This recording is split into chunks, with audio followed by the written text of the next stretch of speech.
So I'm just out in Mexico City.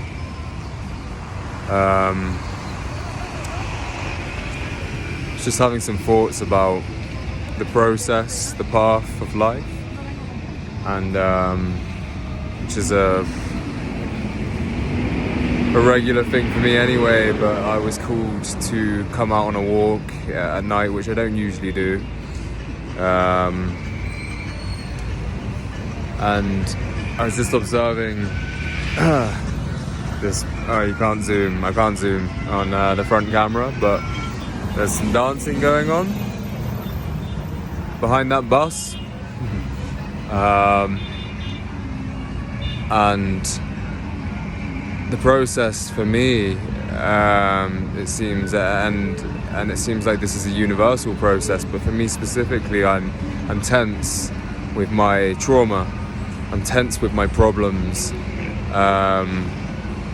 And I actually watched a wonderful YouTube video before. Excuse the noise, I'm sorry about it.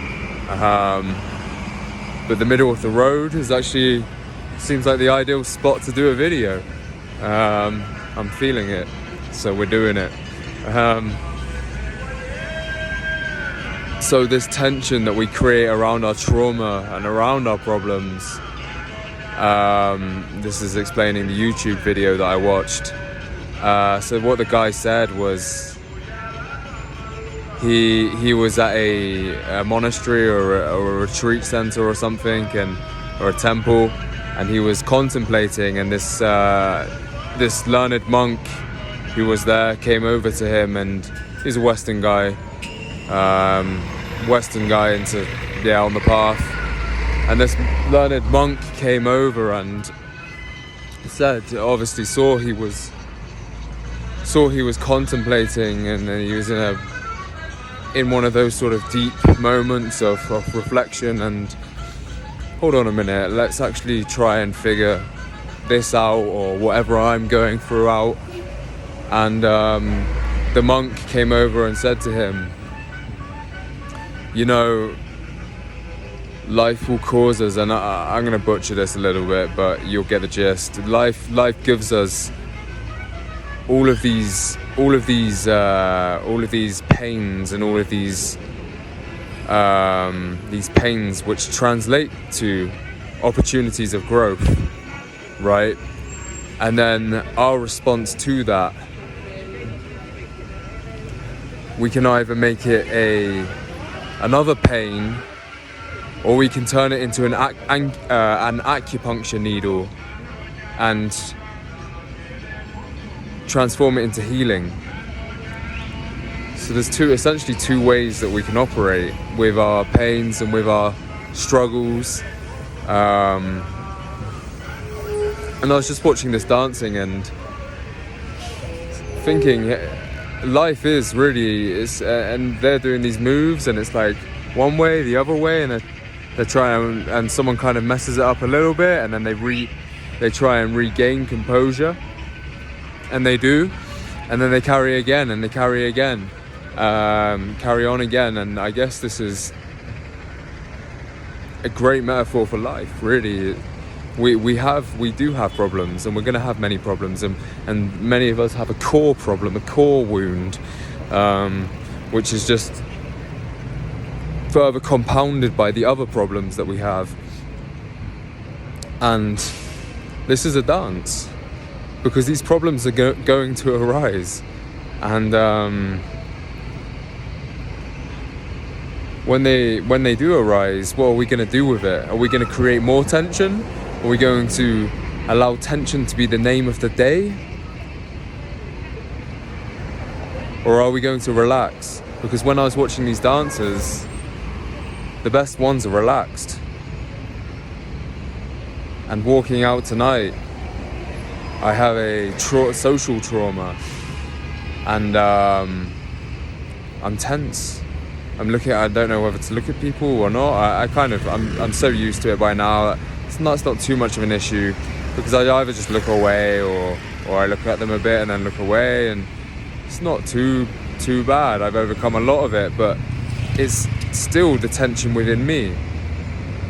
And what's that doing to my potential as a human being? And refer to yourself here.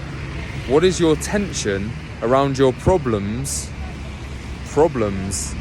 It's just a synonym for life. The Buddha's teaching, life is dukkha, life is suffering. It's his first teaching. Life is suffering. It's the entry teaching. It's you come, and it's when you entered into this life.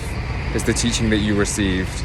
You came into a dense body that is subject to death and subject to and death is an extreme example, but it represents the human condition in a really lovely, beautiful way, because death is going to happen to us, and that representation is essentially saying, hey, there's lots of mini death within life as well. And it's kind of like you just have to, because it's the grand finale, is the ultimate human suffering of losing your connections with your family members, your friends, losing your connections that you've created in this life, which can be a painful process. We experience lots of mini deaths along the way, and in God's words in the Bible, choose life. This is what God Himself says. God itself, the intelligence of life, is what God is. This is what the intelligence of life, in written form in the Bible, says, and this is a divine text. Choose life, don't choose death. So are we going to react to our problems with tension, or are we going to win the dance? Or are we going to become a good dancer and learn to relax and flow with these traumas that we have?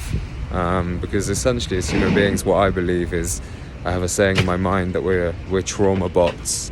We just collect trauma, and unless we know how to effectively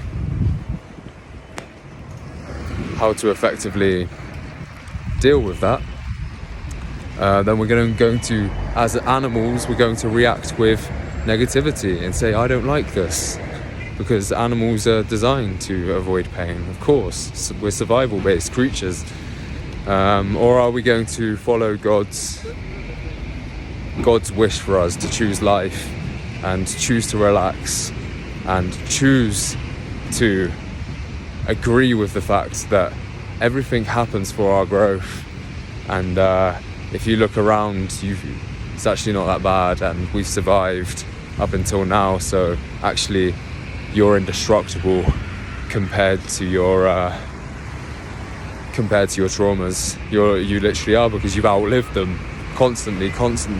There's a continuity of outliving your traumas and your pains and the challenges of life. So you're dancing whether you like it or not, but it's up to you whether you become a good dancer, and that takes learning. Of course, we have some of us have 80, 90 years, 100 years of life, some of us.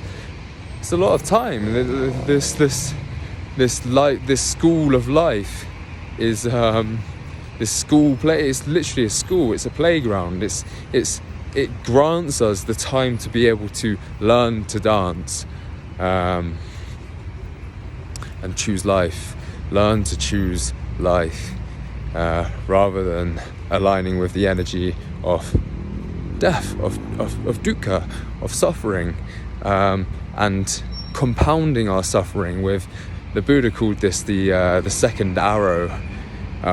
So you have and it's the example that I gave of the YouTube video that I mentioned.